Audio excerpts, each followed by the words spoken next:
देखिए इसको लिखिए परमीकरण। हम लोग जानेंगे अभी कि परमीकरण क्या होता है, परमीकरण की क्रिया कैसे होती है, इसका काम कैसे करते हैं, है ना। इसको लिख लिए हैं तो पहले इसको नोट कीजिए, इसका डिफिनेशन, उसके बाद समझाते हैं इसमें करना क्या है। ठीक है, सामान्यतः अपरिमेय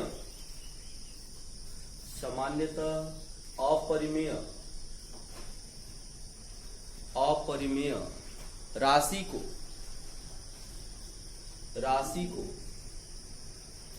परिमेय में परिवर्तित करना, अपरिमेय राशि को परिमेय में परिवर्तित करना परिमेयीकरण कहलाता है।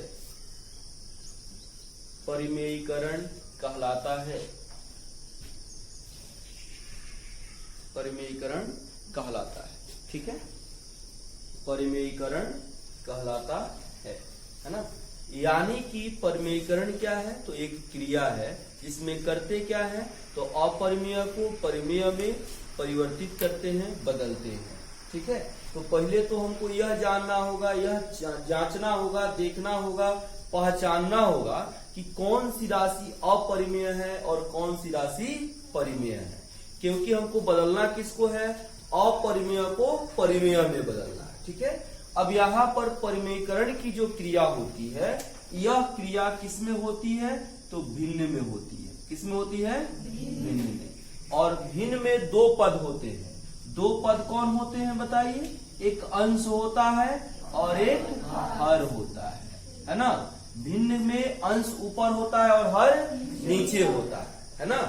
तो हम अंश का भी परिमेयीकरण कर सकते हैं और हर का भी परिमेयीकरण कर सकते हैं, लेकिन प्रायः हर का परिमेयीकरण ही किया जाता है। क्यों किया जाता है, हर के परिमेयीकरण को इसलिए हम करते हैं क्योंकि हर में हम जानते हैं कि अगर मान 0 हो जाए तो उस भिन्न का मान अनडिफाइंड हो जाता है। परिमेय में आप लोग को बताया गया है कि P/Q के रूप में कोई संख्या होती है, परंतु वहां पर Q 0 के बराबर नहीं लेते हैं। 0 के बराबर क्यों नहीं लेते हैं, क्योंकि अगर यह 0 हो जाएगा हर वाला टर्म, तो यह अनडिफाइंड हो जाएगा, अपरिभाषित होगा। यानी कि अगर किसी संख्या में कहा जाए कि 0 से भाग दीजिए, तो अभी तक आज तक हमें पता नहीं है किसी संख्या में 0 से भाग देते हैं तो उसका भागफल क्या आता है, यह हमको पता नहीं है। तो हर का मान क्या होगा, 0 होगा या कोई और होगा, इसी के लिए केवल हम हर का ही परिमेयीकरण करते हैं। हर में अगर अपरिमेय राशि है तो उसी को परिमेय में बदलते हैं। बदलने के लिए अंश का भी परिमेयीकरण कर सकते हैं, अंश में अगर अपरिमेय है तो उसको भी परिमेय में बदल सकते हैं, है ना। और किसी एक राशि को भी बदलना है तो उसको भी बदल सकते हैं। जैसे मान लेते हैं कि √2, तो √2 भी यह P/Q के रूप की संख्या है, यानी कि यह भी एक भिन्न संख्या है ना। इसमें कौन सा अपरिमेय राशि है, तो अंश वाली अपरिमेय राशि है। पहले यह तो आपको आता है ना कि परिमेय और अपरिमेय पहचान सकते हैं, परिमेय और अपरिमेय संख्या पहचान सकते हैं ना।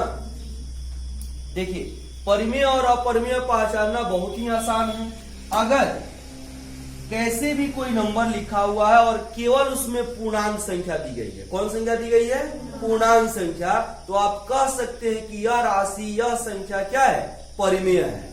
और पूर्णांक को छोड़ करके कोई अगर रूट वाली संख्या दी गई है, रूट के अंदर अभाज्य संख्या दी गई है, तो वह संख्या क्या हो जाएगी, अपरिमेय हो जाएगी। जैसे देखिए, अगर हम लिखते हैं 5, हम लिखते हैं 5/2, हम लिखते हैं -1/2, यह सारी संख्याएं, 5 क्या है, पूर्णांक है।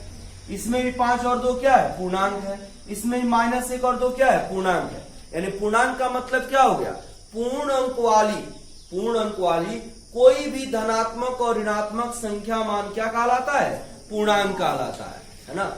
0 से लेकर अनंत तक कोई भी संख्या लिखे, उसमें वह चाहे ऋणात्मक हो यानी कि माइनस के साथ हो, चाहे धनात्मक हो यानी कि प्लस के साथ हो, तो वह संख्या क्या कहलाती है? पूर्णांक कहलाती है ना। और उसी पूर्णांक वाली संख्या किसी भी रूप में दी गई हो तो वह क्या होती है? परिमेय होती है। इसके अलावा अगर करनी में कोई संख्या दी गई है और करनी में वह दी गई संख्या अभाज्य है, यानी कि उसको गुणनखंड के द्वारा तोड़ करके उसको पूर्णांक में हम बदल नहीं सकते हैं, तो वह क्या होती है? परिमेय होती है। क्या होती है? सॉरी, अपरिमेय होती। क्या होती है? अपरिमेय होती है। जैसे अगर यहाँ पे हम 2 लिखते हैं तो 2 को तोड़ सकते हैं? नहीं तोड़ सकते हैं, यह √2 के रूप में ही रहेगा, तो यह संख्या क्या है? अपरिमेय है। √3 क्या है? अपरिमेय है। √4 यह अपरिमेय नहीं है, क्योंकि 4 को तोड़ेंगे तो हमको 4 का वर्गमूल कितना मिल जाएगा? 2। तो 2 पूर्णांक होता है ना, तो यहाँ पर यह नहीं होगा। जैसे 2√2 अब बटा √2, यह √2 से √2 कट जाएगा, है ना, 2 मिलेगा। यानी कि अगर कोई संख्या दी गई है जिसे हल करने पर भी हमको पूर्णांक मिल रहा है, तो वह भी संख्या क्या होगी? परिमेय होगी। बात समझ रहा है? और वैसी संख्या जिसको हल करने पर या देखने पर आपको पूर्णांक उसमें दिखाई नहीं देता है, तो समझ लीजिए कि वह संख्या क्या है? अपरिमेय। क्या है? अपरिमेय। तो परिमेयीकरण का मतलब क्या हुआ? कि अपरिमेय को परिमेय में बदलने की क्रिया क्या कहलाती है? परिमेयीकरण कहलाती है। परिमेयीकरण है क्या? तो एक क्रिया है जिसमें अपरिमेय को परिमेय में रूपांतरित करते हैं। क्लियर है? अब देखिए अब यहाँ पे बोलिए, परिमेय अपरिमेय में किसी को दिक्कत नहीं ना है? पहले तो आपको यह जानना होगा कि दी गई संख्या परिमेय है कि अपरिमेय है। अपरिमेय होगा तभी उसको किस में बदलेंगे? परिमेय में बदलेंगे। क्लियर है? अब देखिए यहां पर परिमेयीकरण की क्रिया होती है 2। एक होता है अंशों का परिमेयीकरण, अंशों का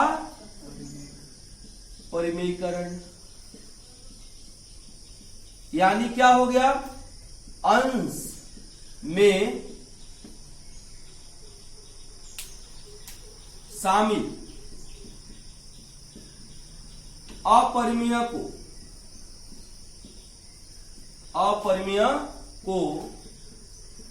परिमेय में बदलना, परिमेय में बदलना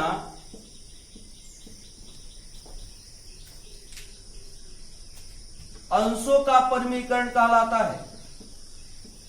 अंशों का परिमेयीकरण कहलाता है। ठीक है? और फिर हरों का परिमेयीकरण, पहले इसको लिखिए, तो लिखिए इसको,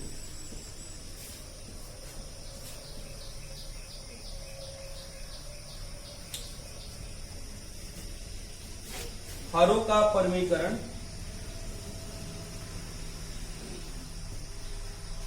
यहां पे इसका 2 परिमेयीकरण का होगा, एक अंशों का परिमेयीकरण होगा, एक हरों का परिमेयीकरण होगा। अंशों का परिमेयीकरण क्या हो गया? अंश में शामिल अपरिमेय को परिमेय में बदलना अंशों का परिमेयीकरण कहलाता है। नहीं दिखाई दे तो बोलिएगा। अगर आप लोगों को कहीं दिक्कत कहीं हो रहा है तो पूछ सकते हैं, ऐसा नहीं पूछ सकते हैं। ठीक है? हाँ, किसी भी टर्म में दिक्कत हो तो पूछ लीजिएगा। नहीं दिखाई दे रहा है? लिखो, बोल रहा है अंश में शामिल, अंश में शामिल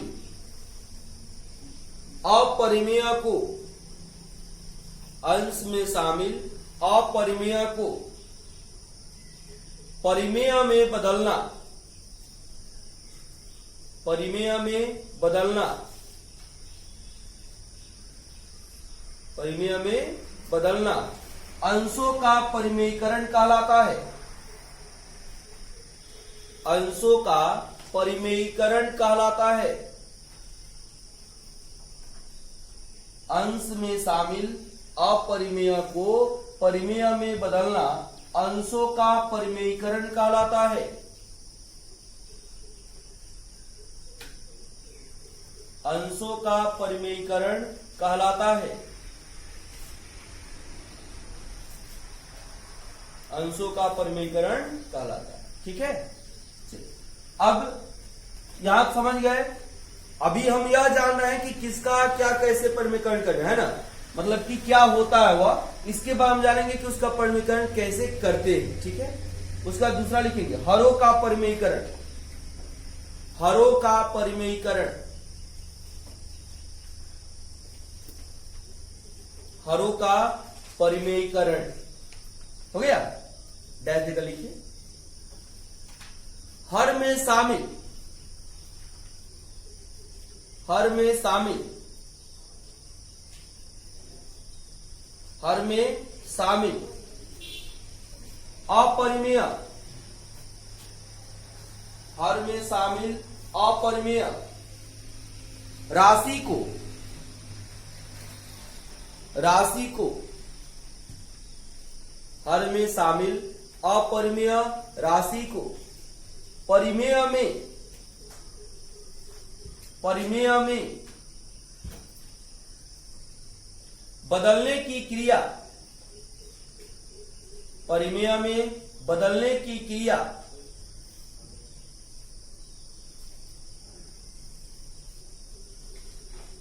हरों का, हरों का परिमेयकरण कहलाता है, हरों का परिमेयकरण कहलाता है। ठीक है, लिखिए सब कोई, हरों का परिमेयकरण कहलाता है। भले ही हम लोग अंशों का परिमेयकरण, हरों का परिमेयकरण लिखे हैं, हमने बताया है, लेकिन आप जो अगर किताब पढ़ते हैं उसमें कहीं पर भी हमको करना होता है परिमेयकरण, तो सिर्फ और सिर्फ किसका परिमेयकरण करते हैं, हरों का परिमेयकरण, और इसके लिए ही पढ़ते भी हैं, है ना। तो हम लोग को फोकस करना है सिर्फ किसके परिमेयकरण के लिए, हरों के परिमेयकरण के लिए। बात समझ रहा है ना। किताब में जो प्रश्न आएंगे आगे, जहां भी आपको दिक्कत होगा, जहां भी आपको परिमेयकरण करना होगा, सिर्फ किसका परिमेयकरण होगा, हरों का ही परिमेयकरण होगा। ठीक है, तो हम इसके लिए काम करेंगे। अब देखिए कि कैसे काम करते हैं, ऐसे हम दोनों को समझा रहे हैं, बता रहे हैं, थोड़ा आप ध्यान देंगे कि हरों के परिमेयकरण में हम क्या काम करेंगे। ध्यान दीजिए, जब हर में अपरिमेय के रूप में लिखिएगा, पहला ए करके लिखिए। जब हर में अपरिमेय के रूप में एक पद हो, एक पद हो, जब हर में अपरिमेय के रूप में एक पद हो, एक पद हो गया। जब हर में अपरिमेय के रूप में एक पद हो तो उस स्थिति में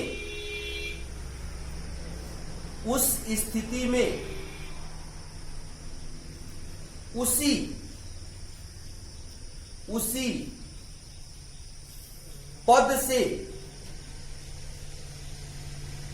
पद से अंश और हर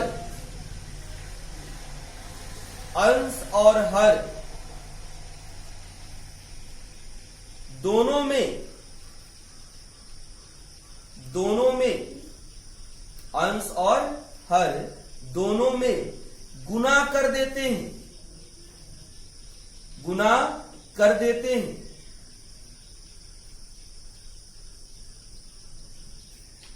परिणाम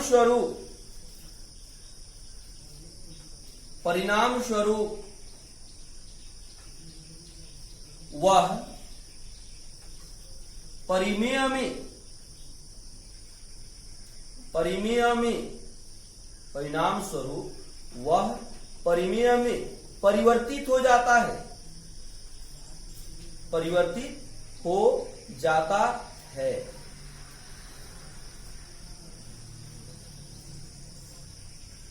ठीक है, कोई दिक्कत?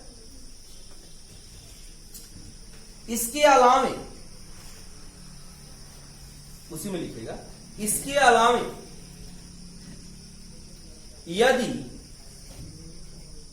इसके अलावे यदि ऐसी कोई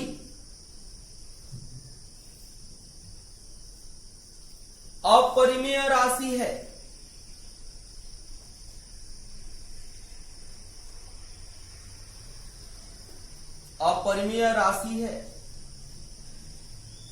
जिसे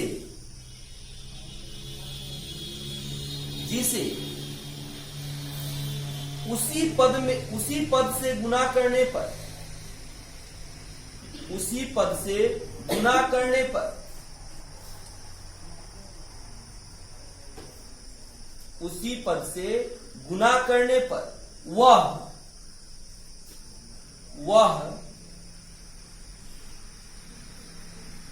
वह परिमेय में परिवर्तित नहीं होता,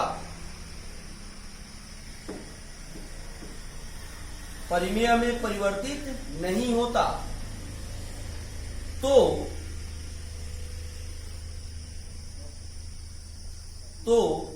हम अपने अनुसार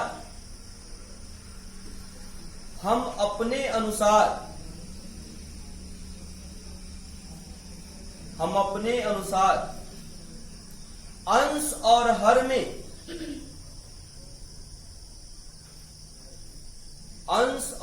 में उस पद से गुना करते हैं कि वह परिमेय में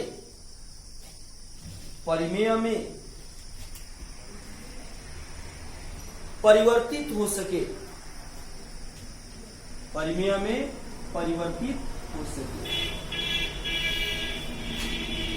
थोड़ा समझेंगे अब यहाँ पे उदाहरण के द्वारा, है ना।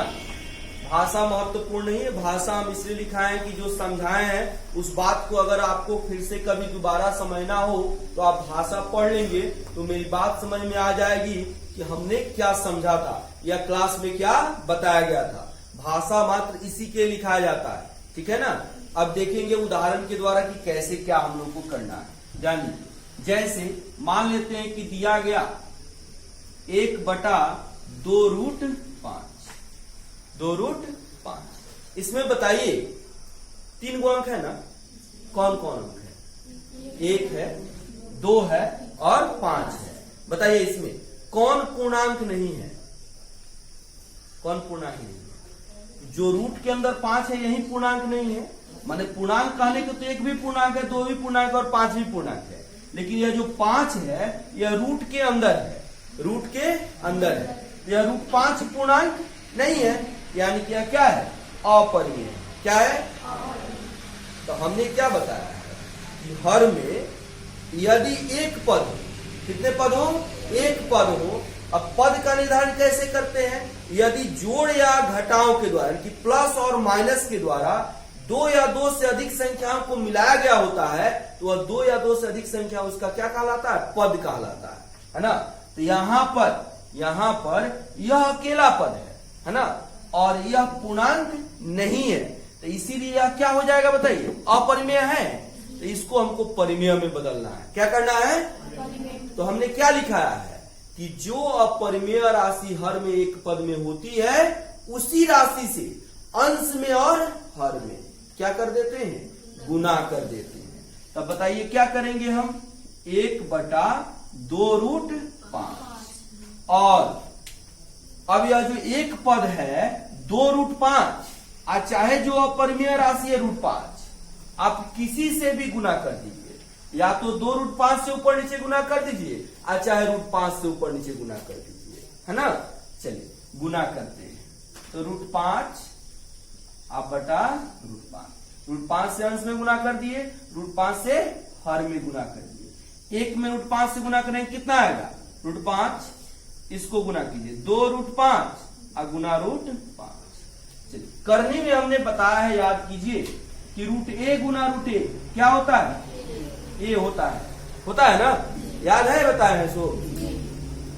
अब देखिए आप अभी क्या हो जाएगा? √5 हो जाएगा, 2 है और √5 में √5 से गुना करेंगे तो कितना हो जाएगा, तभी √5 और बटा कितना 10। अब देखिए तो यहाँ पर पूर्णांक आ गया है, अब परिमेय गायब हो गया कि नहीं हो गया, हो गया गायब। तो अब देखिए यह किस में काम किए, हम हर में काम किए हैं, तो हर में काम किए हैं, हर में शामिल अपरिमेय को किस में बदले, परिमेय में बदले, मतलब सिर्फ हर से है ना। अंश में क्या हुआ उससे कोई मतलब नहीं है ना। जिसमें शामिल अपरिमेय को परिमेय में बदलते हैं, मतलब उसी से रखना है ना।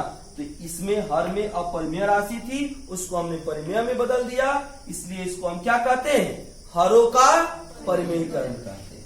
ठीक है, एक और उदाहरण देखते हैं, जैसे 1/5/√7। अब बताइए क्या करेंगे, आप लोग बताइए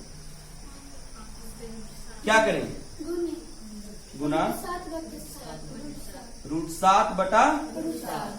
बहुत अच्छा, अब क्या हो जाएगा बोलिए, गुना करेंगे तो 5 रूट और √7 गुना √7 क्या हो जाएगा, 7 हो गया। देखिए तो नीचे यहाँ पे अपरिमेय था, अब यहाँ पे देखिए परिमेय आ गया है, तो बस परिमेयीकरण का मतलब क्या होता है, अपरिमेय को परिमेय में बदलना। अगर हर में शामिल अपरिमेय राशि को परिमेय में बदलते हैं तो उसको क्या कहेंगे, हरों का परिमेयीकरण कहेंगे। अंश में शामिल अपरिमेय राशि को परिमेय में बदलते हैं तो उसको क्या कहेंगे, अंशों का परिमेयीकरण कहेंगे। क्लियर है, बात समझ आ रही है। इसको लिखेंगे, इसको लिखिए उदाहरण में, इसको लिखिए।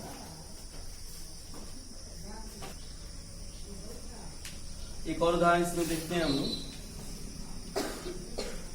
इसी में हमने लिखाया है कि जैसे उदाहरण से समझेंगे, जैसे हम कहते 1/, यहाँ पे 4 दे दिए, यहाँ पे करने का मान 3 दे दिए, है ना।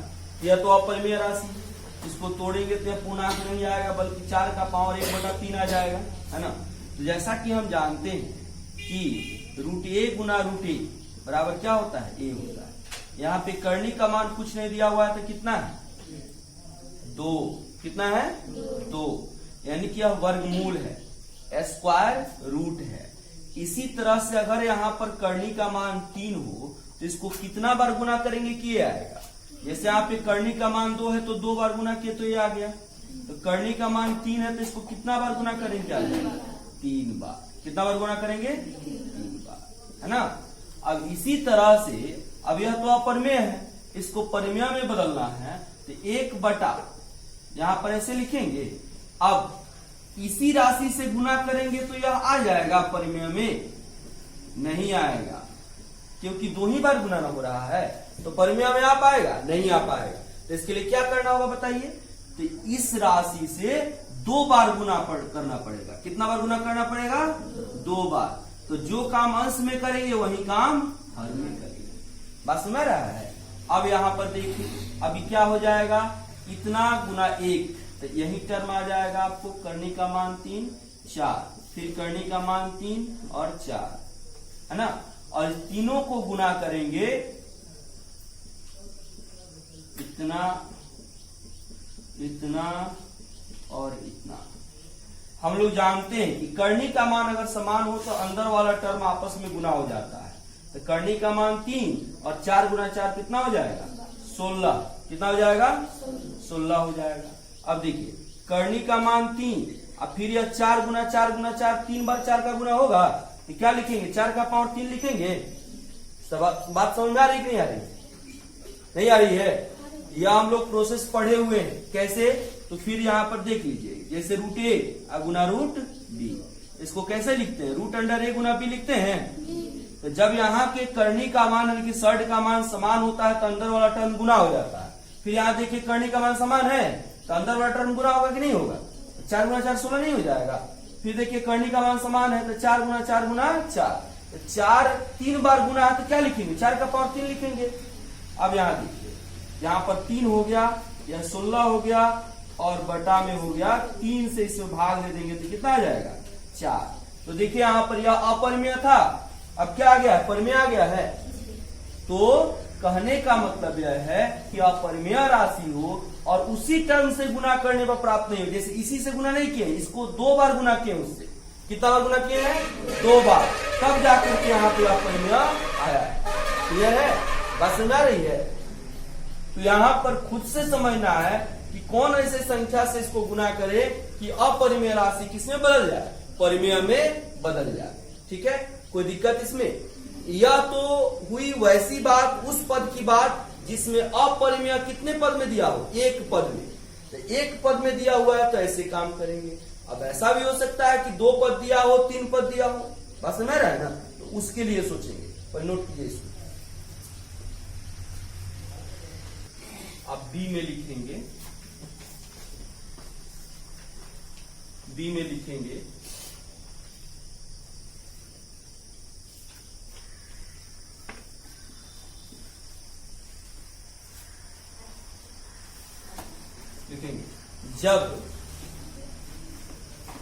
जब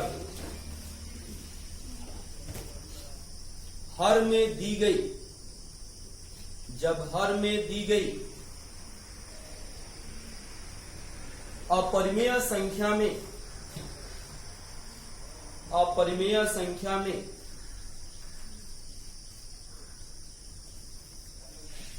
अपरिमेय संख्या में 2 पद हों, 2 पद हों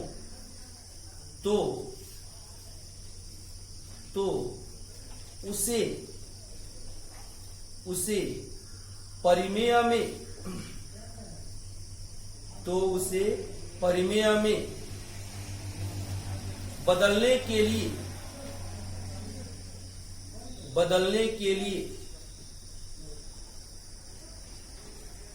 परिमेय में बदलने के लिए दोनों पदों के बीच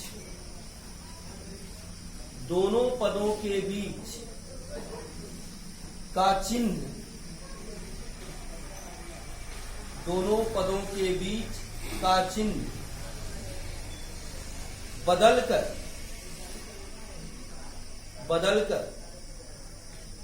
अंश और हर में गुना कर देते हैं, अंश और हर में गुना कर देते हैं, अंश और हर में गुना कर देते हैं। देखेंगे थोड़ा कैसे, ध्यान दीजिएगा। जैसे 2/3 माइनस √2, ठीक है, हर में देखिए यह तो पूर्णांक है लेकिन यह पूर्णांक नहीं है, इसलिए संख्या क्या हो जाएगी, अपरिमेय हो जाएगी। क्या हो जाएगी, अपरिमेय हो जाएगी। अब इसको परिमेय में बदलना है तो क्या करेंगे, 2/3 माइनस √2 हो गया। यहाँ पर देखिए 2 पद है क्योंकि दोनों पद माइनस के द्वारा जोड़े गए। अब यहाँ पे करेंगे क्या, इन दोनों पदों के बीच का चिन्ह बदल करके और ऊपर नीचे गुना कर देंगे। इसके लिए देखिए अब यहाँ पर 3 माइनस √2 है तो क्या करेंगे, 3 प्लस √2 अब बटा 3 प्लस √2, ऐसे गुना करेंगे। अब बोलिए 2 से इसमें गुना करें 2 × 3 प्लस √2 है ना। और देखिए यहां पर क्या हो जाएगा, 3 माइनस √2 × 3 प्लस √2 हो जाएगा। बात ध्यान समझिएगा। अब 2 से गुना किए, 2 तिया 6, फिर प्लस प्लस प्लस, अब 2 से √2 में गुना करेंगे तो 2√2, फिर इससे इसमें गुना करना है, तो इससे इसमें गुना करना है तो फिर उसी तरह से गुना करेंगे, या चाहे आप जो ऐसे गुना करते हैं वैसे गुना कर दीजिए। 3 माइनस √2 में 3 प्लस √2 से गुना करना है, कीजिए। √2 गुना √2 क्या हो जाएगा, 2 हो जाएगा।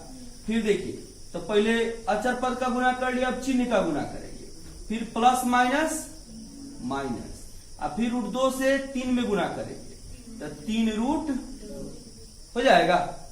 फिर अगले पद से गुना करेंगे तो पहले प्लस माइनस माइनस, एक डी छोड़ करके लिखते हैं ना, पढ़े हुए हैं ना गुना, तो एक अंक छोड़ देंगे तो प्लस माइनस माइनस, अब फिर 3 से √2 में गुना करेंगे तो कितना, 3√2, फिर प्लस प्लस प्लस और 3 × 9 हो जाएगा। अब देखिए अब इसको जोड़ दें, -2 है तो -2, फिर 3√2 और 3√2, एगो प्लस है और एगो माइनस है, जब एगो प्लस और एगो माइनस होता है और पद समान होता है तो क्रिया किसका करते हैं? घटाओं का। जब पद समान और चिन्ह समान तो क्रिया कौन सी का? घटाओ का। यह भी √2 वाला, यह भी √2 वाला, एगो प्लस है और एगो माइनस है, तो 3 √2 में से 3 √2 हो जाएगा तो कितना बचेगा? 0। क्या बचेगा? और यहां पर फिर क्या बचा? 9 हो गया। तो 0 का तो कोई मतलब नहीं, 9 में से 2 जाएगा कितना हो जाएगा? 7। कितना हो जाएगा? अब देखिए, अब इसमें इससे गुना करेंगे तो कितना मिलेगा? 7। कितना मिलेगा? अब आप देख लीजिए कि यहां पर हर में अपरिमेय था, अभी क्या आ गया है? परिमेय आ गया है। बात समझ आ रही नहीं आ रही? चाहे तो आप इस टर्म को लिख भी सकते हैं, 9 - 2 बराबर 6 + 2 √2 अब बटा कितना? 7। तो यह हो गया। अब यहाँ पर अपरिमेय था, अब यहाँ क्या आ गया है? परिमेय आ गया है। तो हर का जो अपरिमेय संख्या उसको हम किससे बदल दिए हैं? परिमेय में बदल दिए। क्लियर है? कोई दिक्कत? तो 2 पद होगा तो क्या करेंगे बोलिए? उनके बीच का चिन्ह बदल करके और अंश और हर में क्या कर देंगे? गुना कर देंगे। किसी को कोई दिक्कत बोलिए? बनेगा? दिक्कत नहीं है? चलिए, तो इसको नोट कीजिए, इसके बाद इस पे हम क्वेश्चन दे रहे हैं। इसको नोट